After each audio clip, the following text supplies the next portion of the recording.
Hello everyone, welcome to my channel Mohit sir's lecture. बच्चों, आज मैं आप लोगों के लिए क्लास 10th से जो आपका चैप्टर है सर्कल्स चैप्टर 10th चैप्टर, उसकी एक्सरसाइज जो है एनसीईआरटी की 10.2 उसके क्वेश्चंस लेके आया हूँ। देखिए, मैंने क्वेश्चन जो थे आपके 9 तक पहले ही अपलोड कर दिए, आप मेरी प्लेलिस्ट में चेक कर सकते हैं। 10 से लेके अब हम आगे करेंगे। तो देखिए क्वेश्चन क्या बोल रहा है, prove that the angle between the two tangents drawn from an external point to a circle। बस इतना पढ़िए पहले। इसका क्या मतलब निकला कि आपको प्रूव करना है कि वो एंगल जो कि दो टेंजेंट्स के बीच में बनता है, कौन सी दो टेंजेंट्स जो कि एक सर्कल पे डाली जाती हैं फ्रॉम एन एक्सटर्नल पॉइंट। तो पहले यहां तक समझ में आया, यहां तक पहले बना लीजिए, ठीक है। इकट्ठा देखेंगे समझ में नहीं आएगा, एक एक वर्ड टू वर्ड देखिए, बनाते जाइए, चीजें क्लियर ज्यादा होंगी।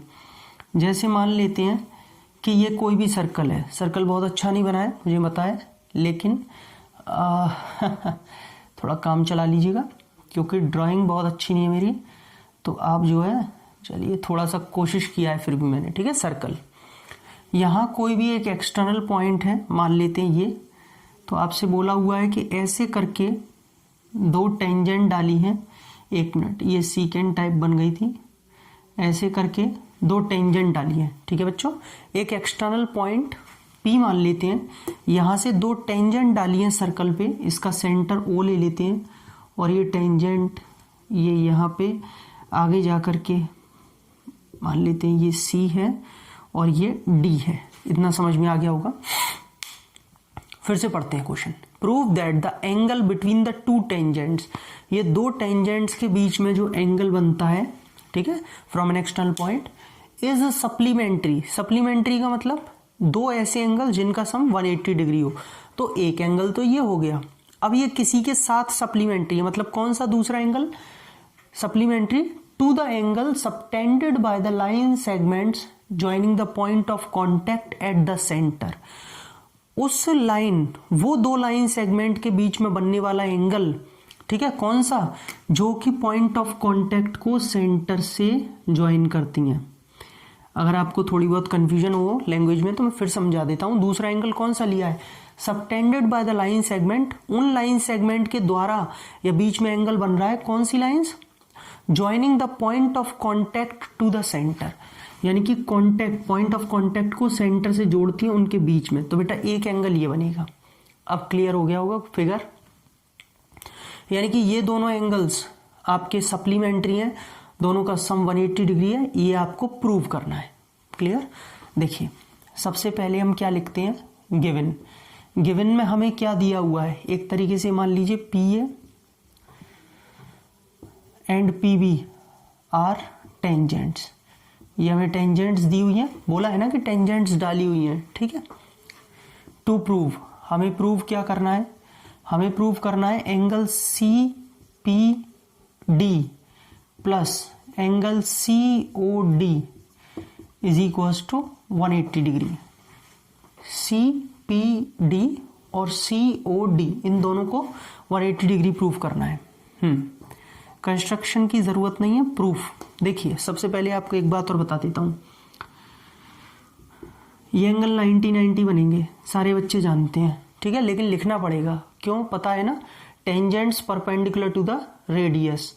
आपको 10.1 थ्योरम मैंने पढ़ा रखी है कि कोई भी टेंजेंट जब डाली जाती है सर्कल पे तो रेडियस के साथ में वो 90 डिग्री एंगल बनाती है। तो सबसे पहले हम ये लिख लेंगे, angle OCP is equals to angle ODP is equals to 90 degree. ODP और OCP दोनों ही जो है 90 है, tangent perpendicular to the radius. इसका रीजन यहां लिख देंगे। नाउ इन क्वाड्रिलेटरल, देखिए आपको यहाँ पे क्वाड्रिलेटरल दिख रहा होगा बहुत क्लियरली, PCOD, यहाँ पे आपको क्वाड्रिलेटरल दिख रहा होगा PCOD। ये क्वाड्रिलेटरल है, चार साइड से बन रहा है, और सारे बच्चे जानते हैं कि क्वाड्रिलेटरल के चारों एंगल्स का सम 360 डिग्री होता है। तो हम यहाँ से ले लेते हैं एंगल CPD, ठीक है।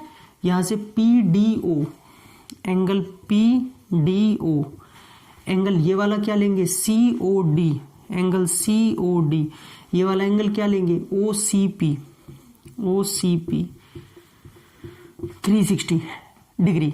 एंगल सम प्रॉपर्टी होती है क्वाड्रिलेटरल की, चारों एंगल्स का सम 360 डिग्री। ठीक है, आगे रीजन लिख सकते हैं angle sum property of a quadrilateral. बेटा CPD ये वाला एंगल तो हमें प्रूफ करना ही है।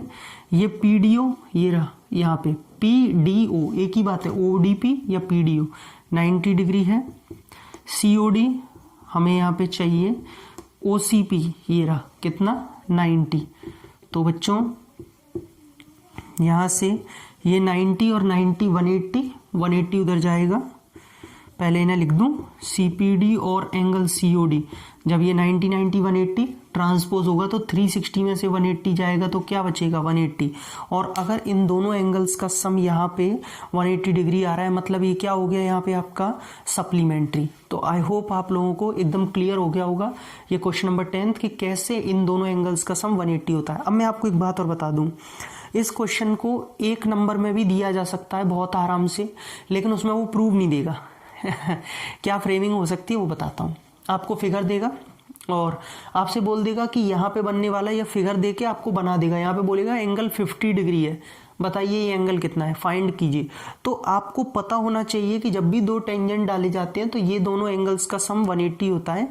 तो आप जस्ट उसमें ये एंगल 50 रखेंगे और ये एंगल निकाल देंगे 130 डिग्री। तो 1 मार्क में भी ये क्वेश्चन फ्रेम किया जा सकता है, जरूरी नहीं है कि इसका आपको प्रूव करने के लिए दे। 1 मार्क में ऐसे इसके ऊपर क्वेश्चन बन सकता है। तो आपको ध्यान रखना है, इसका स्टैंडर्ड रिजल्ट है कि दो टेंजेंट डले हैं तो इन दोनों एंगल्स का सम 180 है। ये स्टैंडर्ड रिजल्ट है। अगर आपको वीडियो अच्छी लगी तो प्लीज़ वीडियो को लाइक करें, शेयर करें।